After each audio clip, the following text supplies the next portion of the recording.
You're watching the Seafood News Weekly video brought to you by Foreign Trade Data. Reduce uncertainty, minimize risk, and uncover opportunities with the only website designed exclusively for the seafood import and export community.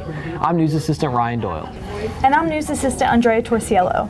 In today's top story, throngs of protests have erupted in Chile and the salmon market may soon begin to feel the effects. Urner Barry's industry sources say salmon are either sitting on the runway ready to depart the country or at the border waiting to exit through other countries. Sources also say that most plants are working at a 50% capacity. Roads are dangerous to navigate at night and curfews only allow for one shift to run each day. Market participants report supplies in the spot market are extremely light. Concerns will grow if producers are unable to move product over the next couple of days, as it could begin to impact the market more significantly. Urner Barry sources say many companies are making no guarantees to when they will have product available and that they are taking a day-by-day approach to the situation. Thanks, Andrea. Let's stick with salmon, as it appears that land-based salmon farming is the next game changer. Decades ago, farm salmon toppled markets for wild fish, and land-based farming may be the next method to disrupt markets. According to Rabobank's recent report, over 50 recirculating aquaculture system projects around the globe will produce about 25% of current salmon production by 2030. That will mean 550 million pounds of fish will enter the market. Fish Radio's Lainey Welch put that number into perspective. She pointed out that Alaska's salmon catch was 605 million a year ago. The report says RAS will disrupt traditional ocean-based fish farming over the next 10 years, adding, "It's not a question of if, but of how much."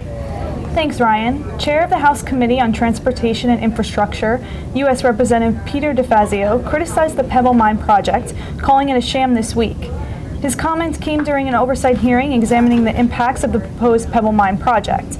He criticized the project as a shell game, pointing to inflated job creation numbers, wishful claims of environmental protection on a project unprecedented in scale, and noted the absence of financial viability of the project.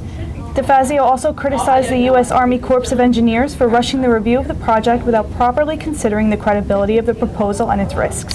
And finally, over the past few months, octopus pricing from Spain, Indonesia, and the Philippines has been softening. One of the key factors contributing to the bearish undertone of the market has been an influx of product into the U.S. Spain, Indonesia, India, Vietnam, and Mexico have all had year-over-year increases since 2017. China is the only origin to see a significant fall in volume, mainly attributed to importers avoiding the imposed tariffs on the species.